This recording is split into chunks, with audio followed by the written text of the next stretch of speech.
chipereka nane ndikafera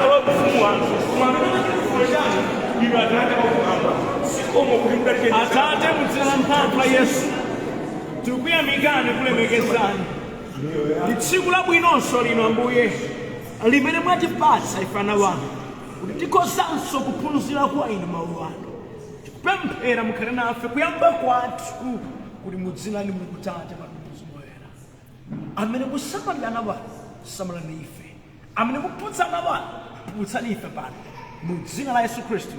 Amen. Amen. Hallelujah. Amen. Monga ndimanena poyamba paja imvani kulandiridwa abale wanga kuphunzironso la lero limene Ambuye watikonzera. Monga ndanena kuti kuganiza kwanga ndimaganiza kuti lero lino tikoza kuphunzira za kumvetsetsa tchimo koma ndana kuti bwanji satero kayi lero lino tiphunzire za pemphero. Tikungoyamba chabe andizitengera masiku ochulukirapo zokhudzana ndi pemphero situfa tithamange koma timvetsetse tikamaona kodedwa tikamakamba nkhani yakupemphera timangolenga chizoloweze kuti ino kupemphera matere izi zimachitika motere apa zimatere koma no lero lino ndimati mudziwe kuti kupemphera Mulungu adayankhulapo zingapo zimene ife ngati ana wake tikhoza kumachita pa kupemphera tikoza kudziwa kuti kamati awo amapemphera ndipo chimachitika nchiyani ndikudziwa kuti kunjaku kuli zambiri zimene zimachitika kuli anthu ambiri amene amakhalanso ndi maganizo osiyanasiyana makamaka pokhudzana ndi kupemphera pali malamulo osiyanasiyana mipingo osiyanasiyana imene imakamba za mapemphereredwe ndiye timangofuna kuti timvenso kuti Baibulo limati chani pa nkhani ya kupemphera. Tizikamba izi magawo kufuna tidzamaliza phunziro limeneli tidzaona kuti ina Mose kuti amadaka pereka phiri muri zimatani kuti muri izi Ambuye adani muri chani nanga mawu Mulungu pa izi amati chani. Nthawi zambiri anthu ife tikamaona zina zimene ena akuchita timangonena kuti ife mpingo wathu sutere koma mpingo wawo umatere kungokhala ngati kuti ino chinthucho ndichokhudzana ndi mipingo. Ine ndikunena kuti tisatero tiye tionere zimene Baibulo lati kuti lidanena pa chimenecho. Amen. Amen. Ndakuzinaso mati kukakhala phe kumaona kuti akuchita zozako kupemphera adazitenga kuti mupeza kuti muna mawu a Mulungu sadatero kwenikweni pokhudzana ndi zimenezo. Kwa chake kudziwa chimene mawu a Mulungu adanena pakukhudzana ndi zochita zathu kuli kofunika kwambiri zedi.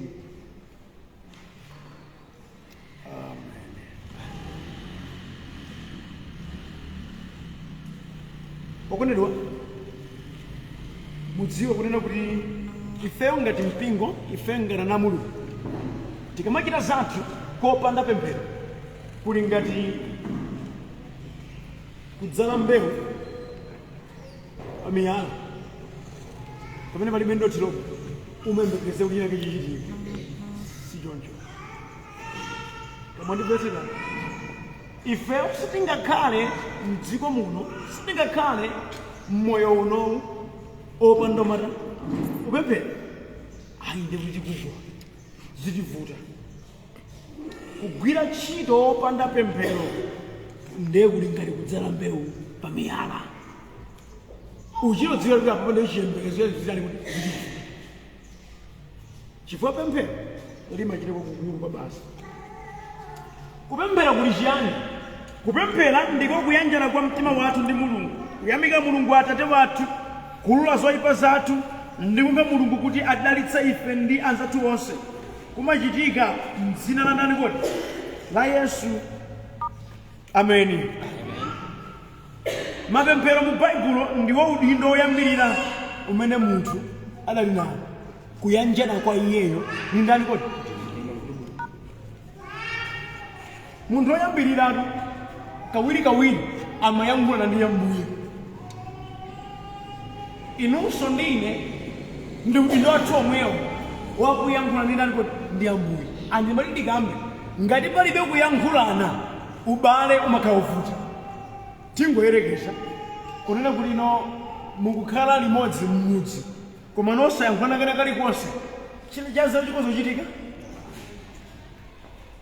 Ne monga zimatero mudziwenso kunena kuti pa nkhani yopempherayo ngati pali kusalumikizana pakati pa munthu ndi mulungu wake, kuyanjana kulibe, ndi kuti musembekeze chaphindu kuti chikoza kuchitika. Ndiyeno pena nkumafunsa tiyanjane motani ndi mulunguyo, kunena kwina tipemphere motani. 1 Thessalonica chapter number 5 ndi number 17 uli kosalekeza. Amen. Kosata kosalekeza. Ai basi osapempheraso basi kwakwana kumeneko malemba kuti kosatani kodi? Kosalekeza.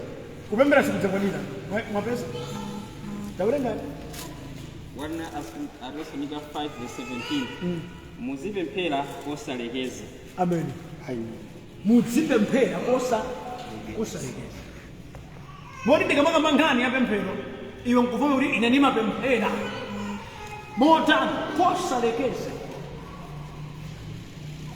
Ne akhristu lazima nena kuti chambiri kupemphera mawa makapemphera makapemphera makapemphera usakumulako malemba kuti ya mukamapemphera muli ndi understanding yakunena kuti ndikuyanjana ndi Ambuye, ndikuyanjana ndi Ambuye nkokuma kwambiri. That's why malemba akuti panga advice kuti ifeyo tiyanjane ndi Ambuye kosalekeza. Luka 18 verse number 1. Luka 18 verse number 1. Luka chapter 18 verse number 1. Yesu adawaphera fanizo pofuna waphunzitsa kuti azipemphera nthawi zonse. Amen. Osataya mtima. Amen. Azipemphera nthawi zonse.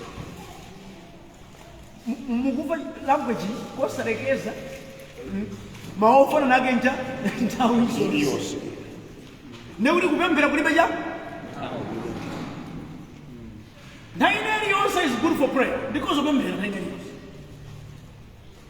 And abalikoza kuzama kuti munyengo zonse pemphera likoza chitika. Psalm 86 verse 1. Psalm 86 verse number 1.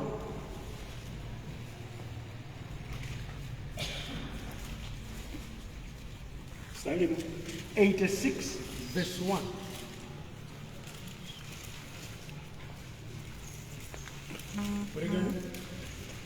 Tcherani khutu lanu Yehova mundiyankhe pakuti ine ndine wozunzika ndi waumphawi. Psalm 86 verse 1. 86 verse 1. Yes. Yes. Bwerezansoni. Tcherani khutu lanu Yehova mundiyankhe pakuti ine ndine wozunzika ndi waumphawi.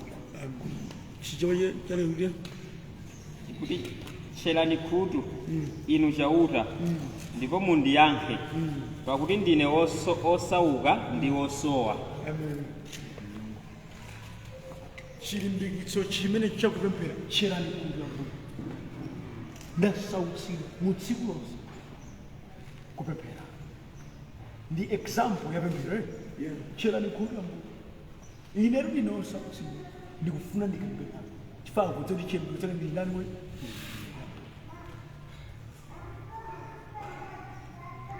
Amen. Ndakuti machitidwe amenewa azichitika komanso amen. Efeso 6 verse number 18 ndipo ena mupeze yaba tukuleke kumwepo. Efeso 6 verse number 18.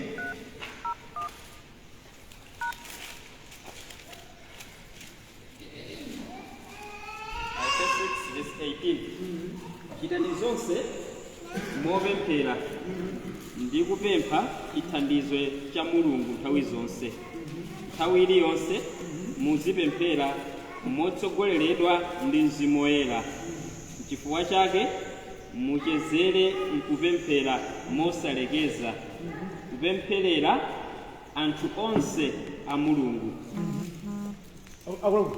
Vesili mulimvetsa koma murayimirira ndi mukweze mawu chifukwa tofanika muzikilongosoka pamene.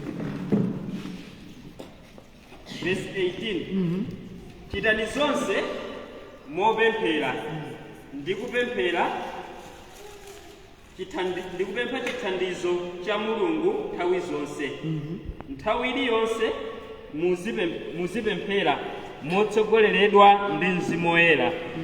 N'chifukwa chake muchezere kupemphera mosalekeza, kupempherera anthu onse a Mulungu. Amen. Kuchezera nikuta ofaneri yofunika yosafunika yofunika orero ndani Mulungu.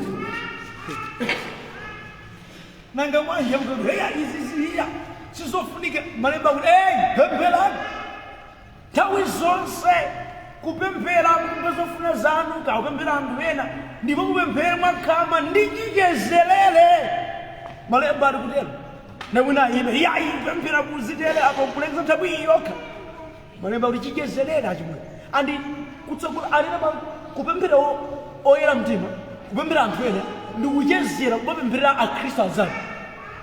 Ine ndimanena kuti nakuzambira anthufe timakonda kupemphera zinthu zokhudzana ifeyo koma nolangizo limene choma Mulungu kuti inu mukupemphera chifukwa cha akhristu tokhatoka andi ndimakhumudwa nthawi zambiri kuti anthu timatha kumakambirana za zofoka zawena koma osawapempherera ena pamene mawu a Mulungu akulangiza kuti ife ndi udindo wathu wakuwapempherera amene. Ine ndimati mukadziwa chofoka cha munthu kukauzane bawanga kuti andiseke isinthika mtima koma mutandipempherera kwa Ambuye kuti Ambuye andikonze zilani kuti sichera pakudziwa kuti mtili ndi Mulungu chesalephera kucha mukamuza mawu amamva mutapempheranso pakene kalikonse monga mwalangizira mawu a Mulungu kakhoza kuchitika. Kuti mukhoza kwanitsa pemphera kupemphero limene mukhoza kungopemphererako ena usiku wonse chimwene usalatulo opemphera Ambuye kupemphera Khristu ampingo niwoyamba pa prayer house achimwene prayer house iyi kupemphera anthu a prayer house yumaliza kupemphera prayer house mpana kucha mbe makapemphera mapemphera chani mapemphera Khristu ampingo Yehova wasunga koma anthu ambiri mapemphera kuti sime kali yavuta mnyumba ndi Yehova chonde Yehova chonde andi nthawi sananso mapempheredwe athu timapemphera kuti muna ena ake angotiona koma nosakulimbikitsa kutero akutilimbikitsa kuti tipempherere ngakhalenso anthu ena dzativula dzawavuta tipemphere. Amen. Ndekuti tikozanena mawu kunena kuti kuyanjana kuja ndi Mulungu tiyanjane ndi Mulungu wathu kosalekeza nthawi zonse komanso mwakhama. Mulungu afuna kugwiritsa ntchito mapemphero athu m'dziko lino ndipo mu mpingo wake zichitike. Mudziwe kuti inuyo Yehova akufuna pemphero lanu lithandizirenso kuchita mwanthu ndi wina pena. Izizi sizokankhira awokha kapena awokha mwamva kuti akusoka okhanda amene apemphera mwamva kuti no akula mpingo kokana amene apemphera udindo umwanani kuti ngwali yense wa ife. Amen. Andi ndi matindi lero kodi mpemphero lanu wanji limene likoza kupemphera nthawi zonse kosalekeza chichezerere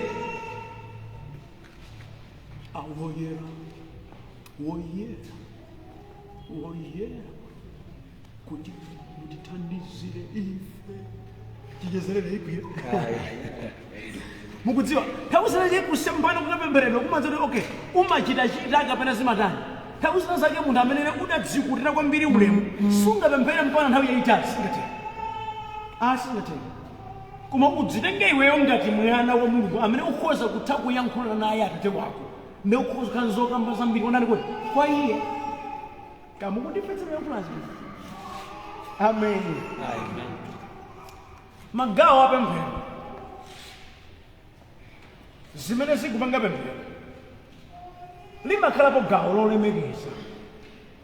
kulemekeza mulunguyo adoration Psalm 95 ndime yake number 6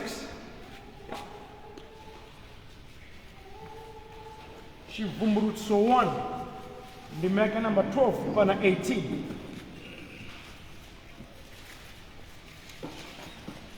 ena mulipesera Salimo number 95 ndime yake number 6 ena mulipesera chivumbulutso 1 ndime mulipesera chivumbulutso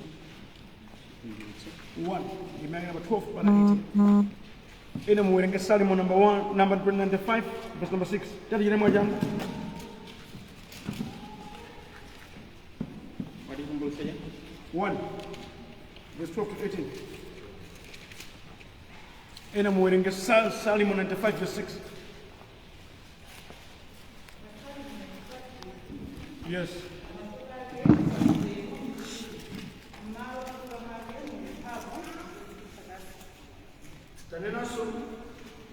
pamaso pake pali ulemu ndi mkulu m'malo opatulika mwake muli mphamvu ndi zochititsa kaso pamaso pake ndi ukulu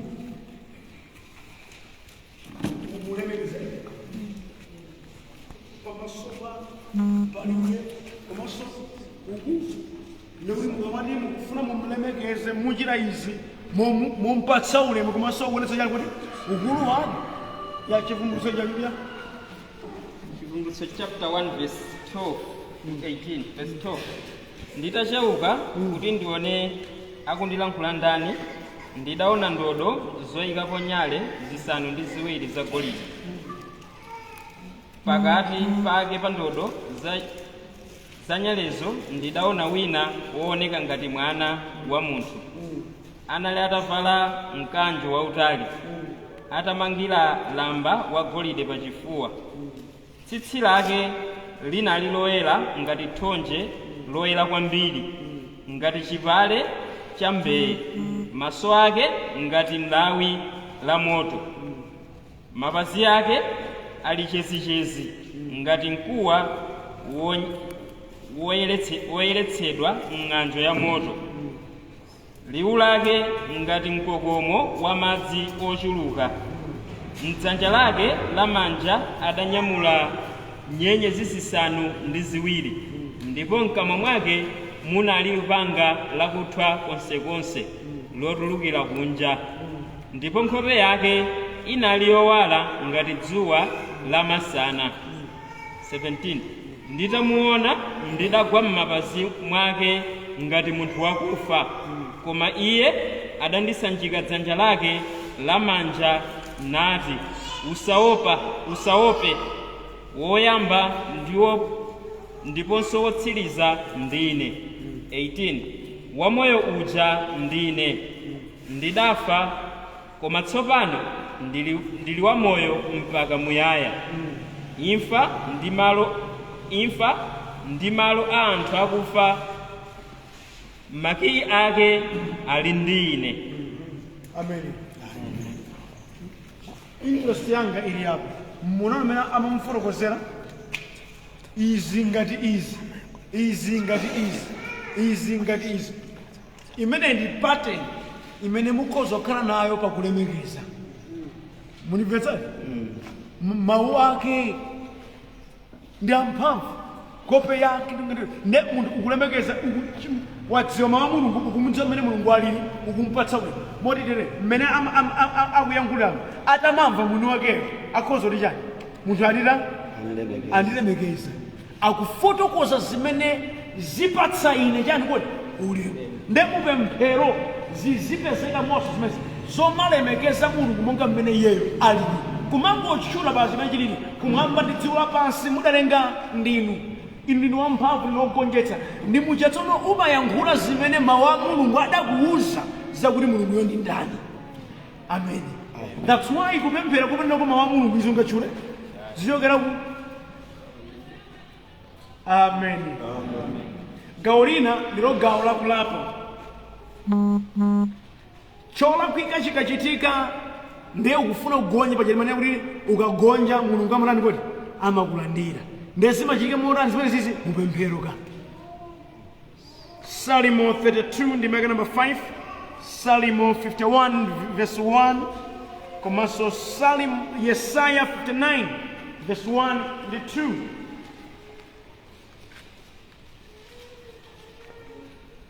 Salimo 32 ndi maka number 5.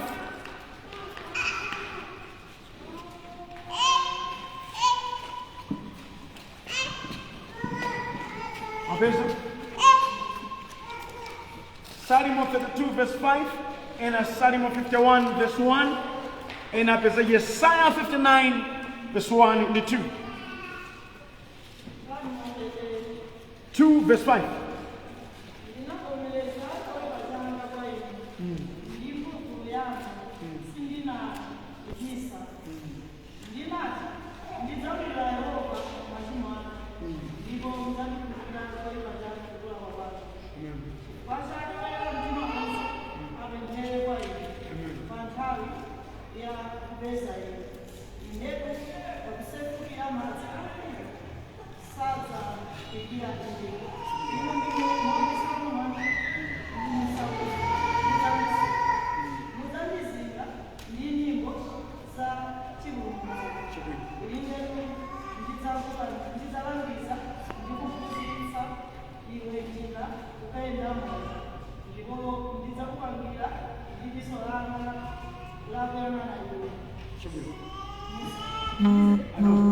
Unafuna poyambira kuti akunena kuti no anaulafundwa kwenda kwa Yehova anafotokozera Yehova zolakwa zake ndikuti kulapa ndipo utani kumfotokozera Ambuye zolakwa zakozo ndalakwa motere ndikuvomereza sindakhoze apa pena paja Davide anena kuti choyipa changacho chili masopano ngati kuti chikhalire. Salimo 51 verse 1. Salimo 51 verse 1. Mundichitire chifundo inu Mulungu malingana ndi chikondi chanu chosasinthika. Mufafanize machimo anga malingana ndi chifundo chanu chachikulukulu. Kumene unde kutani kuti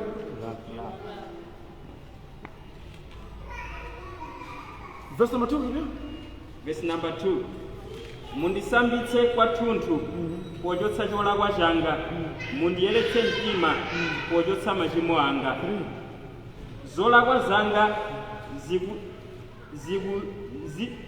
ndikuzidziwa kuchimwa kwanga ndikukuzindikira nthawi zonse.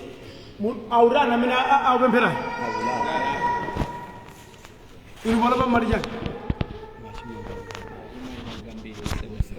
uyaulizolakara azidziwa ndikudziwa iwe ndachita Mbuye sindachite bwino pamaso pano ineyo mundikhululukire sindinakhoza ndikulapa Mulungu. Amen. Yesaya ndinachula 59 verse 1 to 2. Verse awira amene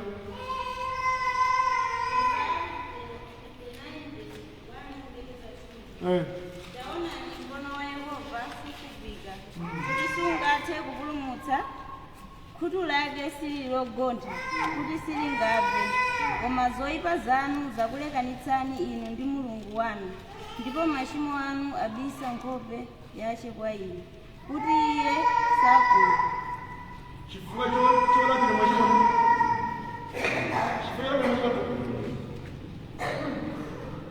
chifukwa cholapira machimo sikuti Yehova magulu ake ngogona kusangalive kapena maso ake ndakhumbu kusangaliwe koma zoyipa zathu zimatilekeza ndali kuti ndiye Yehova amene ndiye kuti koma zoyipa zoto tikanena kuti ife tazilapa ndi zimene zimatsekulira kuti koma kuti Yehova atione komanso atimvere. That's why kulapa ndi gawoso lofunika kwambiri. Modi wonse amene amati ali muchimo koma tsono iwo akukanika kulapa ndi kuti akuvomereza kuti Yehova asakani kuti asamve. Malinga ndi esa. Makutu ake siogontha, maso ake sakhungu, dzanja lake salifupi kuti sangathe kukufikirani, koma zoyipa zanu zakulekani